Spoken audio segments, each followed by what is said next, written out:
저희 가정이 알고 있는 아프리카에서 오랫동안 선교하시다가 지금은 이제 여기 달라스 인근 덴튼에서 조용히 지내시는 한 백인 여성 교사님이 계십니다. 젊은 시절 아프리카에서 선교를 하시면서 이제 여러 자녀를 두셨는데 남편을 이제 일찍 여의시는 바람에 그 여러 자녀들을 홀로 키우시면서 지금까지 그 첫째 아들, 그러니까 태어나면서부터 전신불구로 태어난 그 첫째 아들을 60년 넘게 홀로 돌보고 계신 분이 계십니다.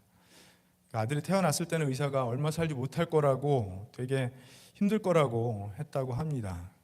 그런데 60년이 넘게 매일매일 그 병상에 누워있기만 한 그 아들을 키워 오셨습니다. 그 아들이 얼마 전에 이제 병세가 좀 안 좋아져서 그 페이스북에 올라온 것을 보고 제가 이 이야기를 나누게 됐는데,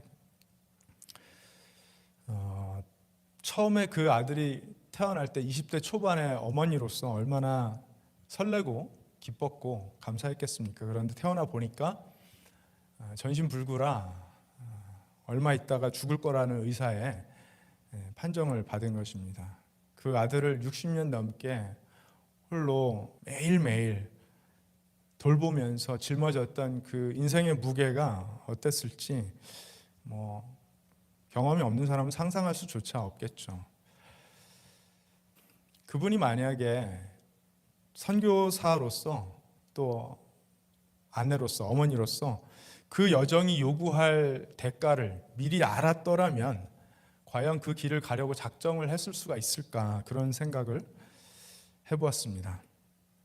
그런데 놀랍게도 그 선교사님 가서 만나 뵐 때마다 80이 넘으신 그 노종은 만날 때마다 이상하게 얼굴에 평안과 감사가 넘쳐서 이분이 정말 예수님을 신실하게 따르시는 분이고 참 겸손하고 지혜로운 분이시구나 하는 그런 어떤 그리스도인의 표본으로 저희 부부가 삼고 있는 분입니다.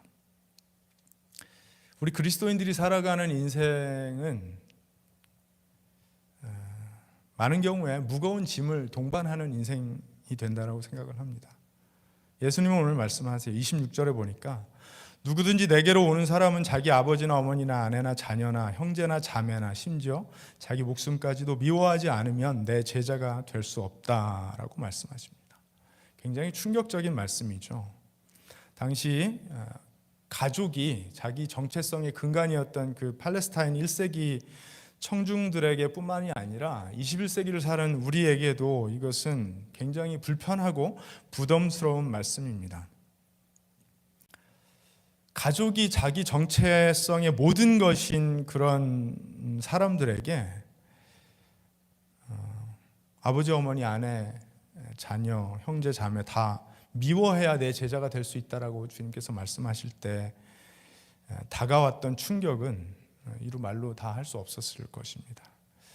그런데 이것은 실제로 문자적으로 부모를, 배우자를, 자녀를 미워하라는 말씀은 아니겠죠. 주님께서 그런 말씀을 하실 리는 없고, 이 미워하다라는 그 헬라어 미세오라는 동사는 히브리인들이 이걸 이제 관용적으로 사용할 때 관계의 우선순위의 차별을 표현할 때 사용했던 그런 동사입니다. 그래서 어떤 절대적 부정을 하려는 그런 의미가 아니라 관계의 중심에 언제나 예수님이 있어야 된다라는 것을 강조하시기 위해서 그 우선순위를 말씀하시기 위해 사용하신 표현이라고 우리가 볼 수 있습니다.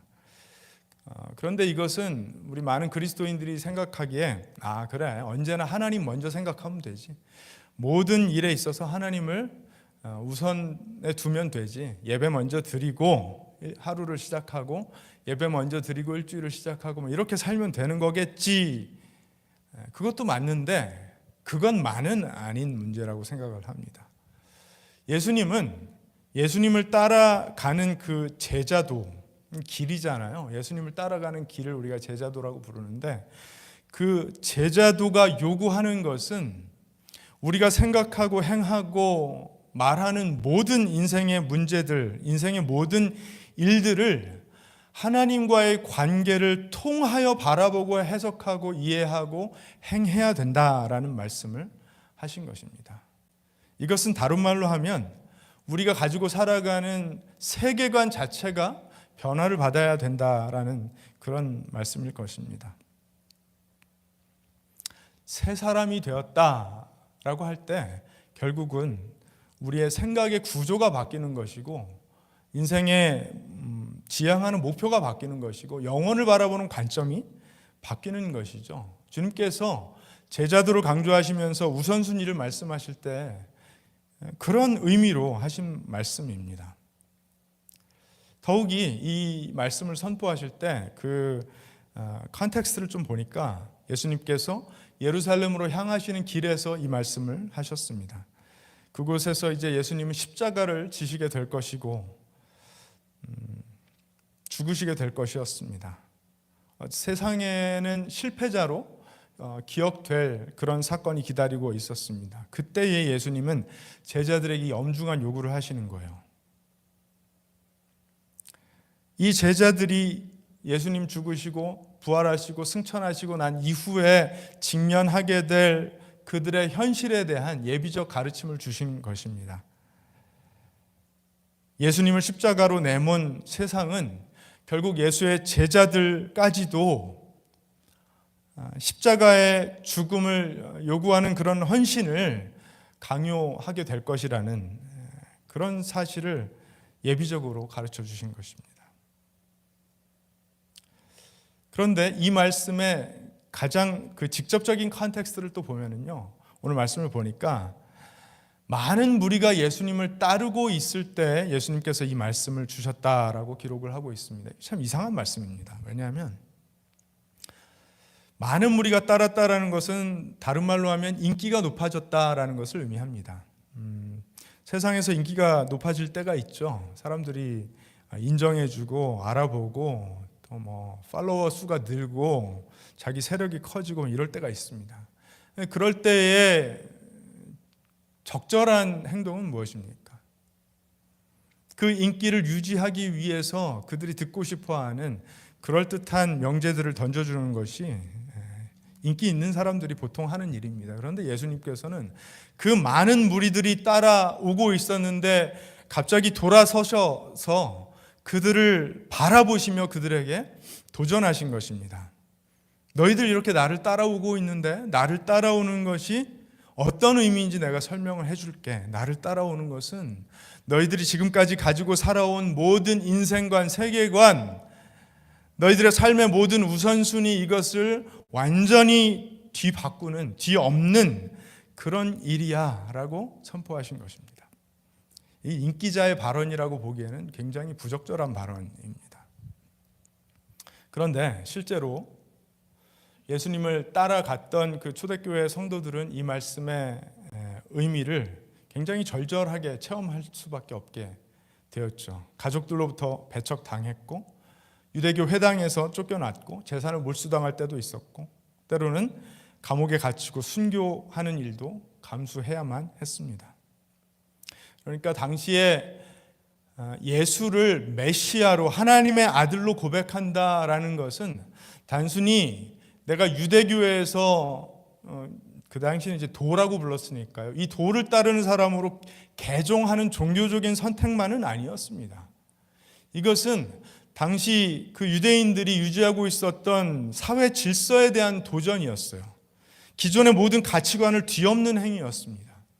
그러니까 사회에서는 반역자로, 반사회주의자로, 회당에서는 이단자로, 가정에서는 집안의 명예를 더럽히는 사람으로 취급을 받을 수밖에 없는 그런 구조였는데 그럼에도 불구하고 예수를 따르는 사람들이 그 모든 것을 감수하고도 예수를 따랐다는 것은 그만큼 예수를 따르는 그 복음이 가진 능력이 어떤 것인지를 초대교회 교인들이 드러냈다라고 볼 수 있는 부분이겠죠. 예수님께서 이 사도들 또 제자들 이 큰 무리들에게 이 말씀을 선포하실 때에 저들이 받았던 그 충격과 또 그것이 가져올 파급력을 우리는 제대로 알고 있을까요? 2025년도를 이제 시작하면서 나의 인생과 또 이제 교회 가서 예배드리는 그 신앙생활의 일부 이런 것들을 고려하면서 이 정도로 파격적인 제자도가 내가 걸어가는 길이라고 생각하면서 신앙생활을 하는 사람이 많지는 않을 거라고 저는 예상이 됩니다. 저조차도 목사이지만 내가 제자도의 깊이를 삶 속에서 다 체험하고 누리면서 간절하고 절실하게 이것을 따라가고 있나? 그런 질문이 나에게 들어온다면 자신 없습니다. 이것은 굉장히 전면적이고 급진적인 그런 삶의 전환을 의미하는 그런 일이었습니다. 그런데 주님께서는요, 이것이 바로 우리가 계산해야 할 내용이라고 말씀하세요. 우리가 계산해야 할 내용이라고 말씀하세요. 그러니까 제자도가 얼마나 진지하게 고민해 보아야 될 문제인지를, 얼마나 심각하고 진지하게 고민해 봐야 될 문제인지를 설명하시기 위해서 예를 들려주십니다. 28절 말씀을 보시기 바랍니다. 너희 가운데서 누가 망대를 세우려고 하면 그것을 완성할 만한 비용이 자기에게 있는지를 먼저 앉아서 셈하여 보아야 하지 않겠느냐. 망대라는 것은 이제 그 당시 유대 사회에서 과수원을 하거나 농사를 지을 때 높은 그 건축 구조물을 만들어서 이제 망을 보고 감시를 하기 위해서 세웠던 탑이라고 볼 수가 있는데, 이걸 한 15피트에서 20피트 정도 높이로 건축을 하려면 많은 재료가 필요하고, 그 재료 구입을 위해서 돈이 또 필요하고, 또 인부를 고용해야 되니까 돈이 필요하고 그랬겠죠. 이 모든 것을 감안하여 플랜을 짜고 돈을 준비하고 이렇게 해야 되는데, 그렇게 동네방네 내가 정말 높은 망대를 짓겠다고 소문을 막 내놨는데 짓다가 건축 자재가 부족해서, 돈이 부족해서, 인부가 없어서 짓다가 만다면 사람들에게 어떤 비웃음을 사겠느냐, 이런 말씀을 주님께서 주시는 것입니다. 물론 이것은 이제 예수님을 따라가는 그 길이 너무 부담스럽고 어려운 길이라서 우리를 낙담시키고 포기하도록 하기 위해서 주신 말씀은 아니죠. 잘 생각해야 된다라는 말씀입니다. 우리 결단을 더 어쩌면 순수하고 견고하게 만드는 그런 부담을 주는 말씀으로 볼 수가 있습니다. 이런 결단 없이, 이런 각오와 대가를 치룰 계획 없이 그냥 무작정 시작할 수 있는 일은 아니다라고 주님께서 하시는 말씀입니다. 이렇게 진지한 고민과 신중한 태도를 가지고 시작해야 그냥 감정에 이끌려서 일순간 했다가 아니면 말고 식의 그런 결정이 아니라 온 삶을 통하여 진정으로 예수 그리스도를 따라가는 헌신이 뒤따르고 대가를 치르는 그런 제자의 삶을 살 수 있기 때문에 예수님께서 그렇게 말씀하신 것일 것입니다. 이건 우리의 삶의 모든 영역에 변화를 가져오는 일입니다.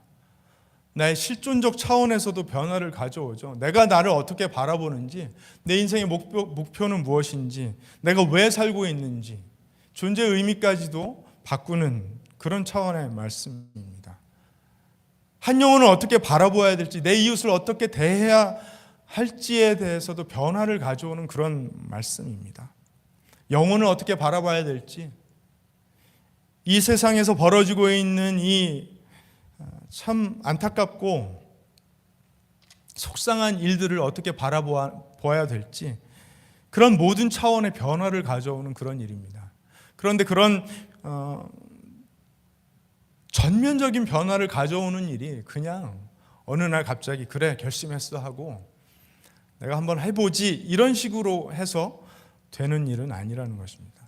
어쩌면 이제 그렇게 시작했다 하더라도 예수님을 따라가다 보면 알게 되죠. 그 사도들이 경험했던 것처럼 베드로가 살짝 경거망동하면서 내가 주님 끝까지 따라가겠습니다, 우격다짐식으로 즉흥적으로 했던 그 대답에 대한 대가가 어떤 것인지 그가 삶으로 다 체험하지 않았습니까? 얼마나 처절하게 주님을 쫓아가는 길을 달려가야만 했는지 우리가 성경의 기록을 통해서 알고 있습니다.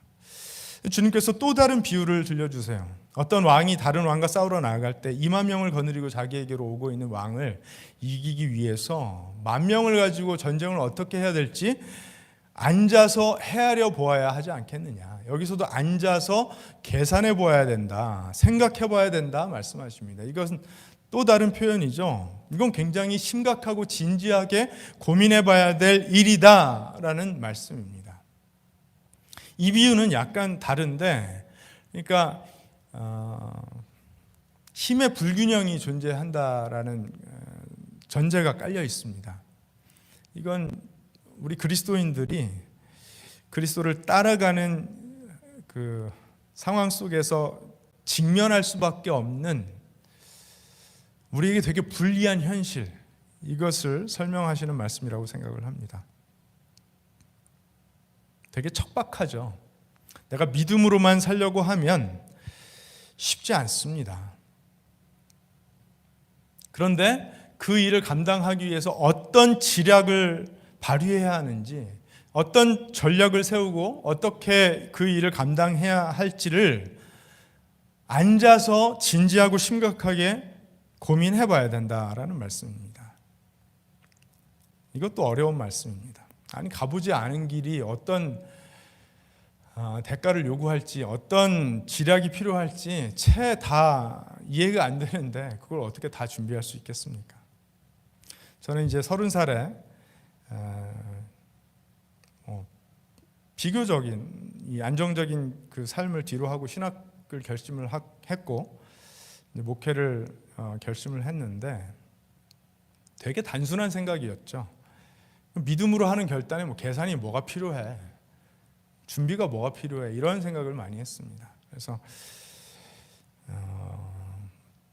재정적인 준비도 하고 삶의 그 계획도 세우고 이렇게 해서 신학교에 진학을 하고 또 목회를 준비하는 분들도 많이 계신데 그냥 무식하게 시작을 했었는데 시간이 지나면서 제가 미처 생각하고 계산하지 못했던 것들을 하나씩 마주하게 되더라고요. 그러니까 물론 이제 학교에서 공부를 하는 그 어려움도 있었지만 사역의 현장에서 마주하는 그런 관계적인 어려움들, 역량의 부족, 목회자의 가정이 감당해야 될 독특한 그런 부담, 또 굉장히 빠르게 변하고 있는 세상 속에서 교회가 직면하게 되는 그 도전과 어려움들, 팬데믹이 올지 어떻게 알았겠습니까?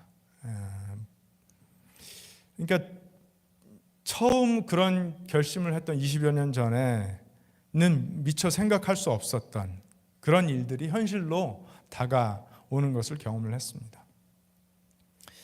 이런 고백이 지금에 와서 이제 믿음이 없기 때문에 하는 고백은 아니고 제가 선택을 잘못했다라는 말씀을 드리라는 것도 아니고 앉아서 셈하여 보라는 예수님의 이 말씀은 매일매일 제자도를 실현하려는 우리의 삶 속에서 우리가 현실적으로 고민하고 마주해야 될 현실의 어려움들을 우리에게 가르쳐 주시는 그런 말씀이기 때문에 저의 얘기를 잠깐 드렸습니다.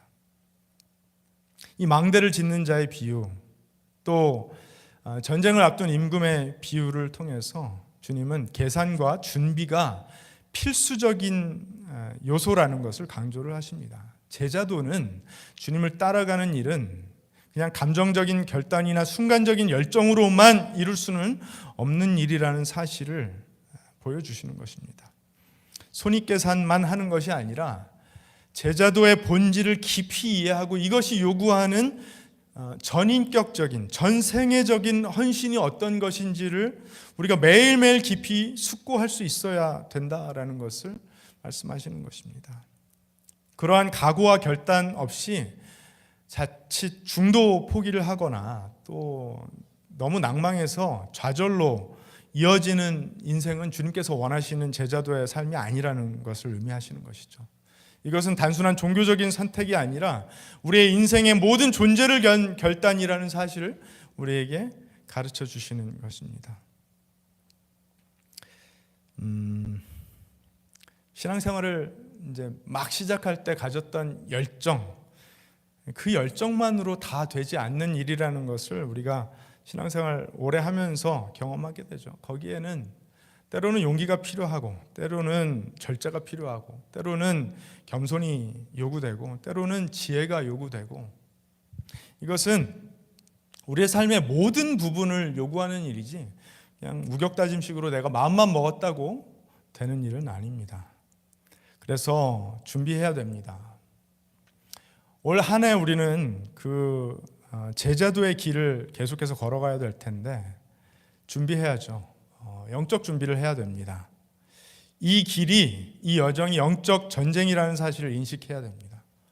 뿐만 아니라 실제적인 준비도 해야 됩니다. 일해서 먹고 살 각오, 준비 계획이 있어야 됩니다. 또 가정과 또 교회 공동체가 관계적으로 공동체적으로 함께 싸워나가는 영적 전쟁이라는 사실을 알고 싸워나가야 됩니다. 하루아침에 되는 일은 아니겠죠. 시간이 필요한 일이고 함께하는 고민이 필요한 일입니다. 그런 계산의 끝에서, 그런 고민의 끝에서 우리가 반드시 기억해야 될 일이 있습니다. 이것도 굉장히 부담스러운 비유인데 이 이야기의 끝에 주님께서 이런 말씀을 하십니다. 소금 비유를 주세요. 소금은 우리에게 굉장히 유익한 것이죠. 그런데 소금이 맛을 잃으면 짜게 할 수도 없고 또 음식물을 보존할 수 있는 그 preservation의 기능도 사라져 버립니다. 이건 밭에 버릴 수도 없습니다. 밭을 망쳐버리니까. 그래서 자기 프로퍼티 밖으로 내버린다라고 주님께서 말씀하십니다. 굉장히 부담스럽고 날카롭고 어떻게 보면 치명적인 말씀 같습니다. 너희들 나를 따라온다고 하는데 너희가 그리스도의 제자로서의 그 짠맛을 잃어버리면 그건 정말 세상에 쓸데없는 일이다, 필요 없는 일이다 말씀을 하시는 것입니다. 그런데 실제로 그렇습니다. 저도 개인적으로 그리스도인 제자의 생활을 해보고 또 목회자로서의 삶을 살아보고 하는데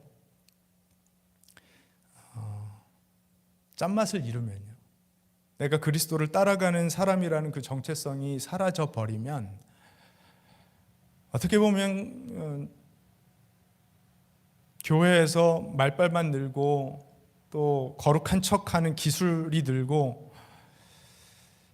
하기 때문에 오히려 세상에 해악이 된다라는 생각을 하게 됩니다. 짠맛을 잃으면 우리 그리스도인들은요, 참 많은 일들을 거룩한 척하면서 세상에 해악을 끼치는, 영향을 끼치는 결과물을 만들 수도 있습니다. 그래서 조심해야 됩니다. 조심하고 또 조심해야 합니다.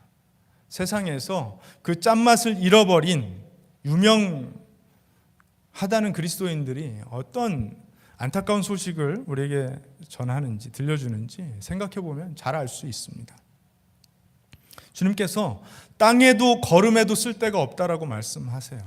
이건 타협된 제자도가 가진 치명적인 위험성이 어떤 것인지를 보여주시는 그런 말씀입니다. 단순히 종교 생활만 한다고 짠맛이 유지되는 것이 아닙니다. 제자도의 본질을 잃어버린다는 것은 영적으로 굉장히 어리석어지는 것을 의미하죠. 이것은 등불을 켜놓고 덮어두는 것과 같은 모순이며 생명의 근원이신 하나님을 알면서도 그 생명력을 상실해버린 그 종교의 형식만, 틀만 붙들고 있는 그런 어리석음입니다. 그래서 이 소금의 비유는 우리에게 정체성의 문제를 지적합니다. 내가 나의 삶을 어떻게 정의하고 있는가? 나는 나와 어떤 관계를 맺고 있는가? 사람들 앞에서와 사람들이 없을 때 나는 동일한가? 하나님 앞에 변함없는 모습을 견지하고 있는가? 또 영향력의 문제를 지적합니다. 소금은 자기가 녹아서 음식의 맛을 내고 부패를 방지하죠. 이 제자도의 본질도 자기 희생입니다. 내가 없어져야, 내가 녹아야 그 효과를 발휘하게 됩니다. 그런데 내가 살아서 내가 드러나겠다고 하면 아무것도 안 될 뿐만 아니라 오히려 해악을 끼친다라는 사실을 기억해야 됩니다. 마지막으로 책임의 문제가 달려 있습니다. 맛을 잃은 소금 아무 쓸모 없죠. 이것은 제자의 사명이라는 것은 선택적인 것이 아니라는 것을 의미합니다. 우리는 이미 그리스도의 제자로 부름을 받았고 그 부르심에는 돌이킬 수 없는 책임이 따른다라는 그 사실을 우리에게 가르쳐주는 그런 말씀입니다. 마치 소금이 짠맛을 내는 것은 그들의 선택이 아니라 그 본질인 것처럼 우리 삶의 제자도 역시 우리 삶의 선택적인 이슈가 아니라 본질적인 사명이라는 사실을 우리에게 가르쳐 주시는 그런 말씀입니다. 그런데 세상 살다 보면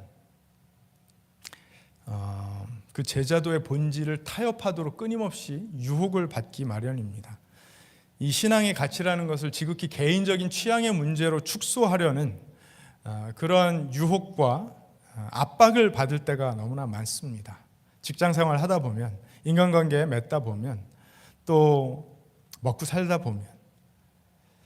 그런데 그 제자도가 본질의 모양을 잃어버릴 때, 그 타협이 될 때 그 가치를 모두 잃어버리는 안타까운 결과가 나타난다는 사실을 우리가 기억해야 하겠습니다.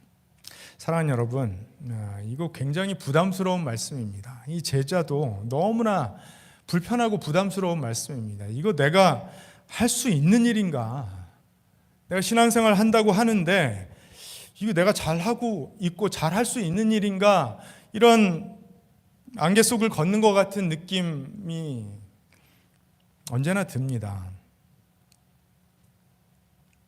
그런데 주님은 우리에게 이 불편하고 부담스러운 말씀을 주신 후에 아무렇게나 내팽개쳐 두신 것이 아니라 우리를 위하여 십자가에서 죽으셨습니다.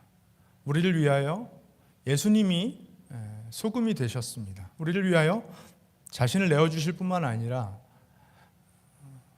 성령을 우리 가운데 오게 하셔서 우리가 성령의 인도하심과 보호하심을 통하여 살게 하셨습니다. 이건 다른 말로 하면 우리의 태도에 관하여는 제자도를 온 삶을 던져 따르고 지키고 헌신해야 될 가장 중요한 가치로 제시하셨지만 그것을 따라가는 길에 필요한 에너지, 동기, 삶의 여러 가지 필요들은 하나님께서 성령을 통해 채우시겠다라는 것을 우리에게 약속하신 것입니다. 내가 잘나서 제자들을 완수하는 것이 아니라 하나님께서 우리를 사랑하시기 때문에 그 사랑에 붙들리고 매인 사람은 결국은 그 길을 온전히 걸어가게 될 것이라는 사실을 주님께서 약속하신 것입니다. 이걸 우리가 믿는다면, 이 믿음에서만 흔들리지 않는다면 수없이 넘어지고 실패하고 때로는 낭망하고 불안해할지라도 결국에 가서는 그 망대를 온전하게 지어 올려서 사람들에게 수치를 당하고 비웃음 당하는 일은 겪게 하지 않으시겠다라는 것입니다. 비록 2만 대 만이라는 힘의 불균형 속에 전쟁을 치러야 되는 영적 싸움이지만 그 싸움 반드시 이길 전략과 비책이 하나님께 있다라는 사실을 알라고 주신 말씀이라고 생각합니다. 쉽지는 않을 것입니다. 어려운 길입니다. 그러나 초대교회 성도들이 그랬듯이 우리가 겪는 그 모든 갈등과 불이익과 어쩌면 사회적인 그 고립 가운데서도 하나님께서 여전히 우리를 변함없이 사랑하시고 우리의 모든 필요를 아시고 동행하고 계시다라는 그 사실 하나가 우리 인생을 온전하게 견인해 갈 것이라는 그 놀라운 축복이 이 말씀 안에 약속으로 담겨 있는 줄로 믿습니다. 주님은 말씀하세요. 들을 귀가 있는 사람은 들어라. 귀가 없어서 못 듣는다는 말씀이 아니죠. 이것은 예수를 따라가는 이 길에 대한 전인격적인 결단을 주님께서 요구하시고 요청하시는 주님의 초대라고 믿습니다.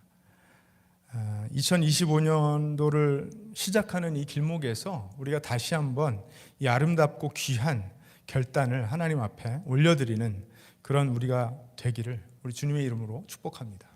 기도하겠습니다.